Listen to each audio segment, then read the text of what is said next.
You walk into a grocery store today, everything's organic, this gluten-free, that meal kits delivered to your door.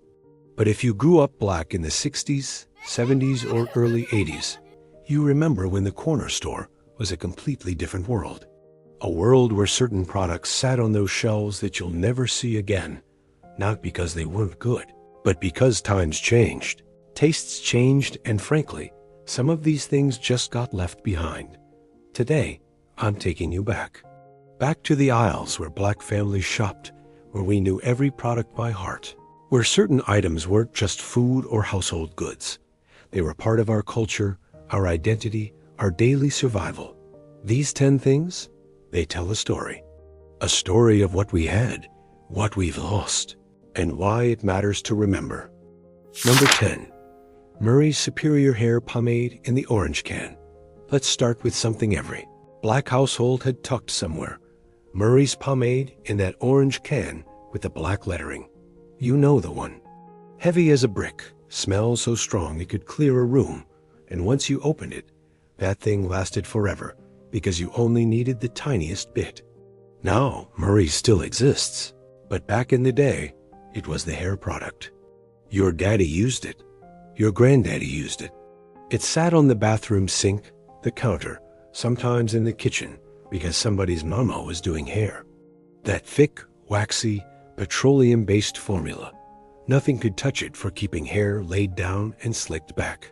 But here's what's different now. Stores don't stock it like they used to. You have to go online or to a specialty shop, the corner store where we used to grab it. They've replaced it with 50 different types of hair gel in plastic bottles, none of which work the same way. Murray's was old school. It was what you used when you needed your hair to stay put through church, through Sunday dinner, through a whole week if you had to. And that smell, Lord, that smell? Petroleum and bergamot, and something else you couldn't quite name. It wasn't pleasant exactly, but it was familiar. It was home. You'd smell it on your daddy's head when he picked you up. You'd smell it in the barbershop. It was the scent of black men getting ready, looking sharp, taking pride. Now, it's a relic, a memory in an orange can. Number 9, chicken in a biscuit crackers. Don't laugh, these were serious business. Chicken in a biscuit crackers, those hexagonal little crackers that tasted like concentrated chicken flavor and salt and had everybody addicted. They came in that red box, and once you opened it, the whole box was gone in one sitting.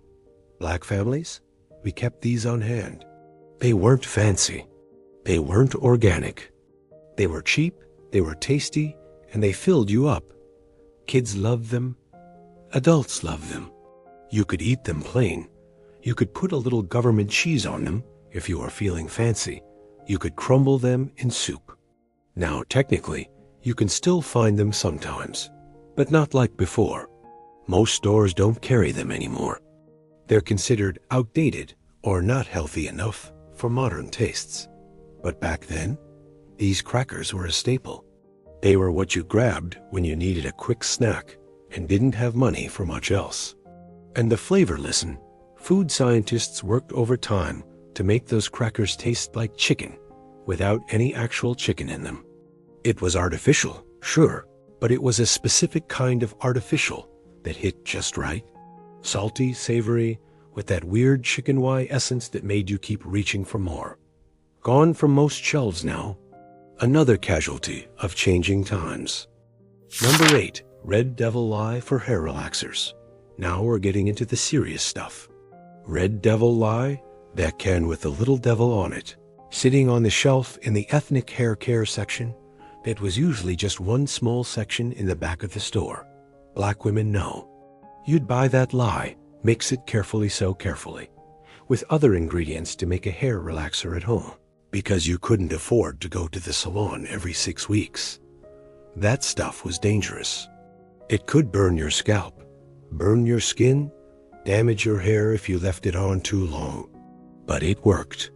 It straightened kinky hair, made it manageable, made it fit the beauty standards we were all trying to live up to. You can't find Red Devil in stores anymore. Hasn't been sold for years. Safety regulations, lawsuits, people understanding that putting caustic chemicals on your head maybe wasn't the best idea. Now relaxers are professional grade, sold with warning labels, supposed to be done in salons. But back then, mothers did their daughter's hair in the kitchen. Aunties did their niece's hair on Saturday afternoon. You'd sit on a chair with an old towel around your shoulders, and she'd part your hair section by section, apply that cream with a rat-tail comb, and you'd sit there trying not to scratch because the burn meant it was working. It was a ritual. Painful sometimes, dangerous sometimes, but it was ours. And you'd emerge with straight, flowing hair, feeling beautiful, feeling like you fit in a little better with what the world said beautiful was supposed to look like. That isn't on shelves anymore. But the memories and the scars, sometimes literal scars, remain. Number 7. Charles chips and the tin can. Charles chips weren't exclusively a black thing, but in our neighborhoods, that big tin can was everywhere. The Charles Chips delivery man would come around. Yes, they delivered chips door to door and bring fresh potato chips in those huge tins.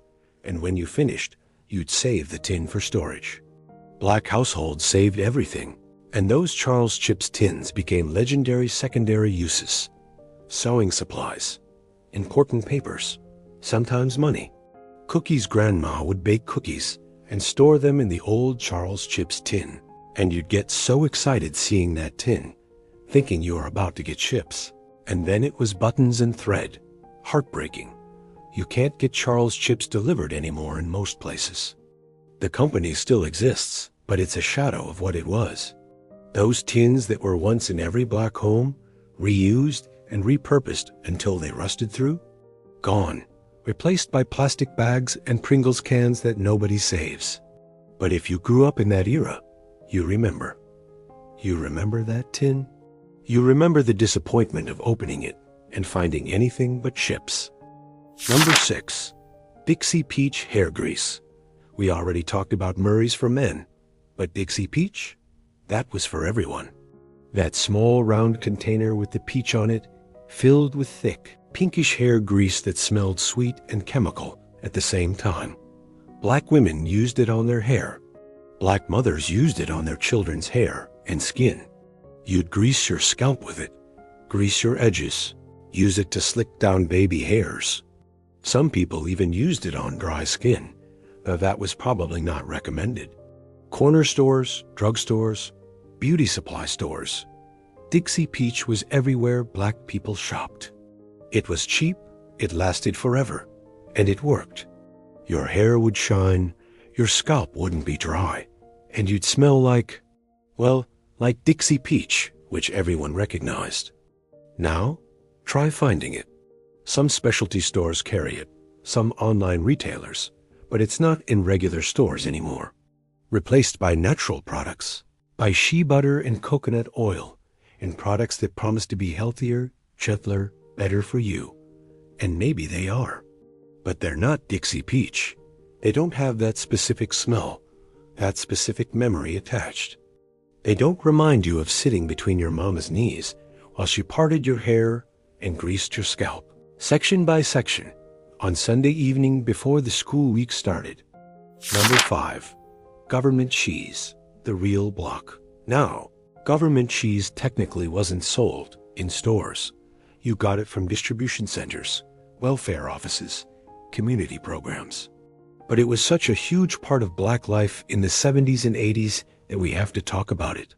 That 5-pound block of orange cheese, wrapped in plain packaging, stamped USDA. You'd bring it home, and that block would last weeks. You'd slice it thick for sandwiches, melt it for mac and cheese, fry it up in a pan until the edges got crispy. And here's the thing nobody wants to admit now. It was GOOD. Was it fancy? No. Was it probably full of things nutritionists would warn against today? Sure.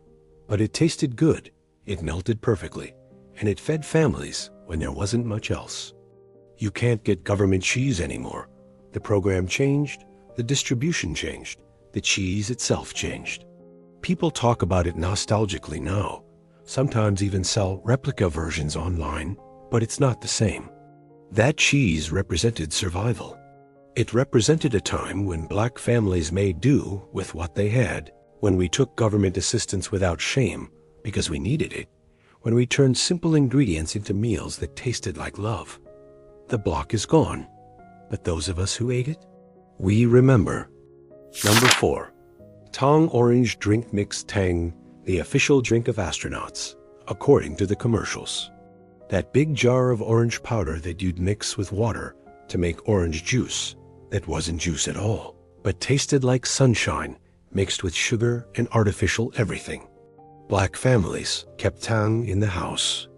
It was cheaper than actual orange juice. It lasted forever on the shelf, and kids loved it. You'd make a big pitcher in the morning, stick it in the refrigerator, and it would be gone by evening. Some households only had Tang and water, no juice, no soda, just powdered drink mix, because that's what the budget allowed. And you know what? We didn't feel deprived. We thought it was special because the astronauts drank it. We thought it was good because it was cold and sweet on a hot summer day. You can still buy Tang, technically, but try finding it in a regular grocery store. It's in the nostalgia section, if anywhere, pushed aside for organic fruit juices and vitamin waters and drinks that actually contain fruit. But Tang was our thing, our generation's thing. And the memory of that specific orange flavor, that powder that would clump if you didn't stir enough, that film it would leave on your glass, that's ours to keep. Number 3. Brown end-serve sausages. Swift's brown end-serve sausages, you remember these? Little pre-cooked sausages that came in a package.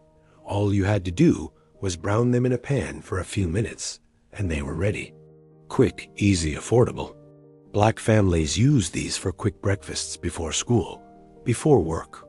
You'd fry them up with some eggs, maybe some grits if there was time, toast if there wasn't. They weren't fancy, they weren't gourmet, but they were protein, and they were fast. And that's what mattered when you had 3 kids to get ready and a job to get to. Can't find them in stores anymore, at least not the same way. The brand changed, the product changed, or stores just stopped carrying them. Replaced by Jimmy Dean and other brands that cost more, and somehow don't taste the same. Those little sausages represented mornings, represented mothers and grandmothers feeding their families before the day started, making sure everyone had something in their stomach, even when time and money were tight. Number 2, Carnation powdered milk. We have to talk about powdered milk. That big box or can of Carnation powdered milk that would sit in the cabinet, waiting to be mixed with water when the real milk ran out, or when there was no money for real milk at all. Black families knew powdered milk well. Sometimes it was all we had. You'd mix it according to the directions, stick it in the refrigerator overnight, and in the morning, you'd pour it on your cereal, trying to pretend it tasted like real milk. It didn't. It tasted thin, slightly sweet, slightly off. But it was milk adjacent, and that's what counted. You could cook with it, bake with it, drink it if you had to. It lasted forever on the shelf, didn't require refrigeration until mixed, and cost a fraction of fresh milk. You can still buy powdered milk, but stores don't stock it like they used to. It's considered old-fashioned now, unnecessary now that fresh milk is more accessible and affordable. But for us, for that generation, powdered milk was normal. It was what you used when you needed to make ends meet, when the budget didn't stretch to fresh milk, when you were doing the best you could with what you had. Number 1, sugar-sweetened Kool-Aid in every flavor. And finally, we arrive at the king. Kool-Aid, but not just any Kool-Aid, the specific experience of buying those little packets for 10 cents each, taking them home, mixing them with water and enough sugar to make your teeth hurt, and creating gallons of flavored drink that would sustain the neighborhood. Every black household had Kool-Aid. Every cookout, every family gathering, every hot summer day. You'd have pictures of it in every flavor, red, purple, orange. The specific flavors almost didn't matter. We just called them by color. Kids would run through asking, "Can I have some red?" And everybody knew what that meant. Stores still sell Kool-Aid, obviously, but the experience has changed. It's not 10 cents anymore. Kids don't get sent to the store with $1 to buy 10 packs. The ritual of mixing it, adding what felt like 5 pounds of sugar, stirring until your arm hurt, that's fading. And the specific flavors that Black communities loved most, some of those are harder to find. The market's changed, tastes have changed, and Kool-Aid isn't the cultural touchstone it once was. But for us, Kool-Aid represents summer, represents childhood, represents a specific time and place where a 10-cent packet of powder could provide joy for an entire afternoon. These 10 things from Murray's pomade to Kool-Aid packets, they're more than just products. They're memories. They're pieces of Black life that existed in a specific time, served a specific purpose, and meant something specific to our community. You can't find most of them in stores anymore, at least not the way they were, and maybe that's okay. Times change, products change, we change, but forgetting? That's not okay? These things deserve to be remembered, deserve to be talked about, deserve to have their stories told, because they're our stories, and our stories matter.